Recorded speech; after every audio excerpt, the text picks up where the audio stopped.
Good evening, listeners. It's time to settle in for another chilling story of suburban suspense. From the slumbering heads of Mount Rushmore to the twin and windy cities. From the unseen depths of the Great Lakes to the rustling husks of cornfields across the heartland. Who knows what ghouls and crawling creatures lurk among us under the Midwest moon?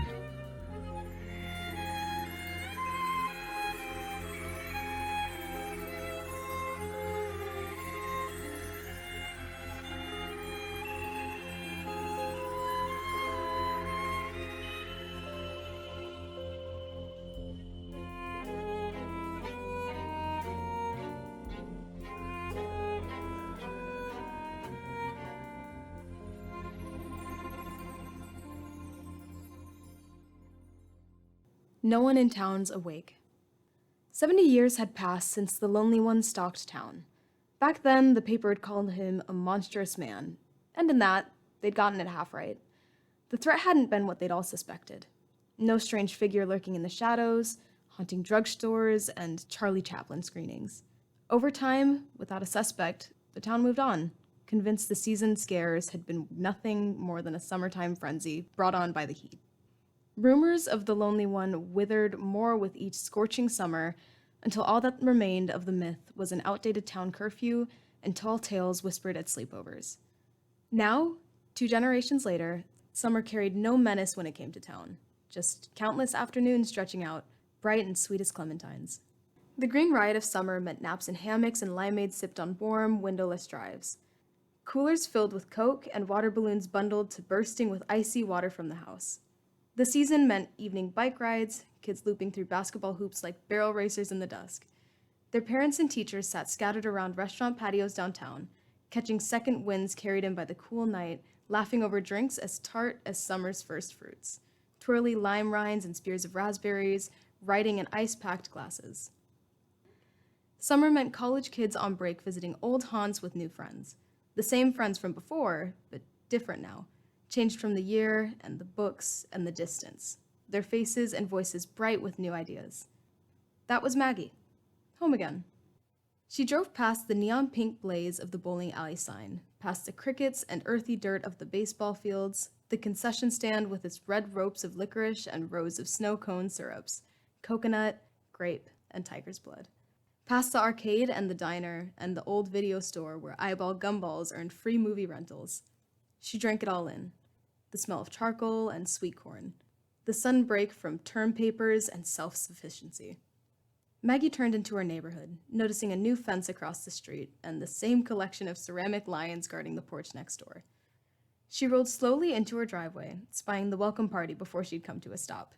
Her parents had been waiting for her return all week and rushed to meet her now with hugs and eagerness to help unpack. Together, they unloaded the car. 5 trips later, her mess of clothes and bedding and books sat on the floor in the corner of her room. Maggie stacked her new novels on a shelf beside her high school paperbacks and slid old sweaters and winter coats aside in the closet to make space for the dresses and tops she'd bought at college. Maggie paused from unpacking for a moment to stretch out on her bed, weary from the trip, and without planning it, drifted to sleep. Hours later, she woke up from her nap disoriented. The evening sun shining wide into the room reminded her this wasn't her shoebox dorm. From down the hall, the sound of dishes clattering and her parents talking filtered in. She smiled and got up to meet them in the kitchen. Maggie perched on the counter between them, swinging her legs and sneaking spoonfuls of brownie batter from a bowl as they talked. She reminded them of her plan to meet up with friends, a going-away party for Cammie, whose family was moving. After begging her to eat some real food before she left, Maggie's parents warned her to be careful. "Town curfew hasn't changed," her mother said. "As long as you're not out and about too long, you should be fine. But you know how people get," she said. "Especially the first week of summer," her dad added. After dinner, Maggie changed and stood looking out the front door at the humid, heavy night, still and full and almost too much to take in. She buzzed with the restlessness that comes when summer feels fleeting and forever at once. The strange thrill of too loud music and too fast cars, racing in the too close dark. The night, like a neighbor could, inviting her out to play. Maggie headed out, passing the open garage door on the way to her car. She stopped, her eyes drawn to the outline of her bicycle leaning against the wall inside. Nostalgia gripped her, and she decided to take the bike instead of drive. All her friends lived well within biking distance, as did the convenience store she wanted to hit first. All routes she'd ridden at 8, and 12, and 16. She quickly filled the bike's sagging front tire with air and kicked off towards the store.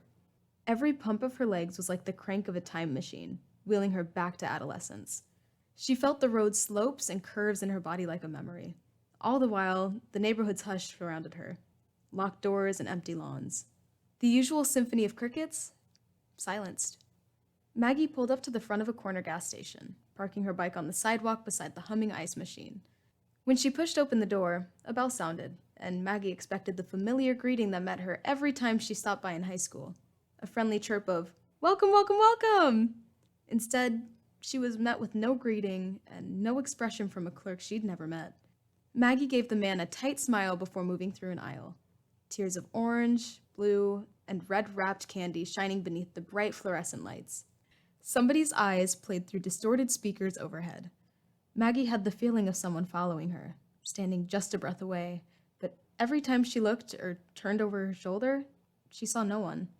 When she peered out the wide front windows, she only saw fluorescent-lit gas pumps and her own ghostly reflection in the dark glass.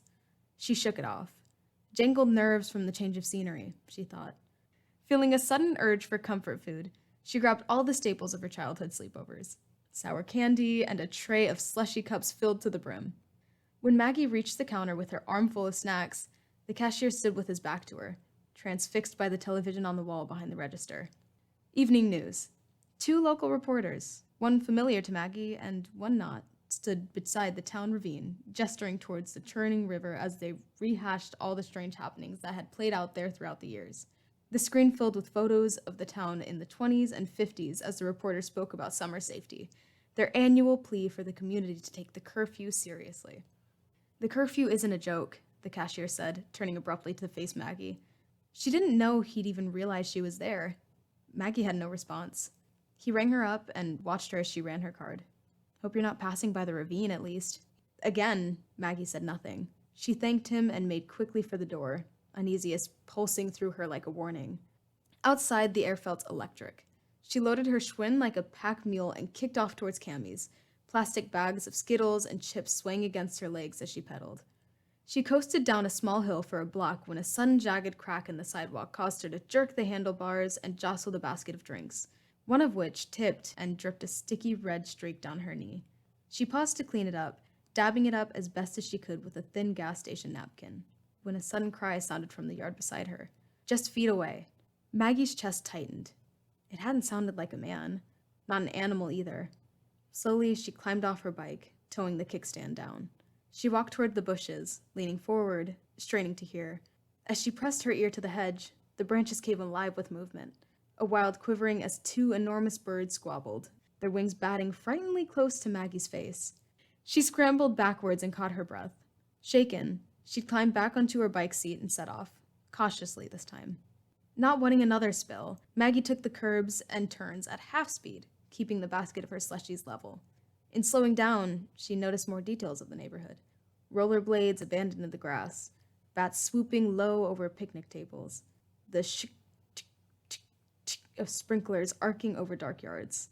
Maggie was struck by the thought of all of the hidden movement happening in the narrow, shaded spaces between houses and behind hedges. Night animals darting under parked cars, people and creatures going about unseen business. She imagined the lonely one stalking down a wet, empty alley, his slow pace and faceless form. The thought made her shiver, and she shook it from her mind. When Maggie reached her friend's home, she let herself in and was taken aback by the empty house, echoing and bare, a maze of moving boxes winding towards the dining room and back door. Maggie found her friends gathered outside on the back porch, a spider web of twinkle lights stretched above them. Maggie sat on a deck chair with her legs tucked up under her, the fresh scent of bug spray behind her knees as helicopter seeds dropped from the trees, pinwheeling onto the porch and her shoulder in fluttery bursts. She reveled in the familiar voices and chit-chat of her friends, the laughter that played like a soundtrack to her childhood. First, they talked of changes. Cammy's family leaving, the new restaurant where their favorite coffee shop used to be, Mariah's bangs and Stacy's Jeep. Then they talked of all the unexpected changes of college. To Maggie, it felt like they'd finished a year-long recon mission into adulthood and were reporting back now from the safety of their teenage clubhouse. Before long, as the citronella candles melted into little pools, their talk turned to the lonely one, their voices becoming lower. Most everyone thought the curfew was unnecessary and laughed off the lonely one as a tired urban legend. That is, until they heard the rustling in the bushes bordering the yard, a commotion in the mosquito-droning night. They all startled, turning towards the sound. A collection of held breath. Just then, a silhouette lunged suddenly above the hedge. The figure was large and quick-moving, making the posts of the fence jerk. Cammy gasped and Maggie's throat closed in panic, a scream trapped in her chest. The friends were stunned still as the man jumped to the ground and began striding in slow, measured steps toward them. Just as Maggie was about to bolt up, to run, the face of the figure grew into the light. Not a stranger. Not the lonely one. "What in the world, Mark?" Cammy said. "You terrified us! We thought you were the lonely one," Grace said. Everyone laughed in relief at their friend's prank. Maggie less quickly than the others. "Why?" Mark said. "You know, he only goes after you when you're alone." He reached out his hands in pretend menace, and the group laughed again. Maggie pulled her jacket closer around her shoulders. The night grew late as the group caught up. Maggie relaxed, her earlier fear nearly forgotten as she and her friends snapped Polaroids in pairs and bunches. All smiles, sunburnt shoulders, and looped arms. Afterward, with hugs and playful punches, the party dissolved into the night. Maggie lived not far from Grace, and she walked her home, wheeling the bike alongside them. The two talked about their summer goals, about what came next, and what felt out of their control no matter how much they planned, how long and full the last year had been, how strange it was to be back home. The pair rounded the corner to Grace's drive when a loud rattling came from beside Grace's garage. The girls grabbed at each other's sleeves and wheeled towards the racket in the shadows. A raccoon lifted its head from a garage bin and blinked at the girls. "Oh man, close call," Grace breathed, letting out a nervous laugh. "Right," Maggie said. "Close." They reached Grace's front stoop, 3 steps lined with potted red geraniums. "You okay getting home? I can drive you," her friend said. I'm fine." "You sure?" she pressed. "Half a mile? Easy," Maggie said. "Okay then, be safe." Her friend waved goodbye from beneath her porch light's bright beam. The light made a halo of her curls and shaded her face in harsh angles. Maggie smiled back before climbing onto her bike, pedaling away into the dark. On her own the last stretch. Maggie passed house after quiet house, like facades on a soundstage, a movie set of fake house fronts with no light or life behind them. When she did come across a lit house, yellow spilling onto the grass from sliding doors and picture windows, the brightness inside felt removed. Distant. A separate world from her dark ride home.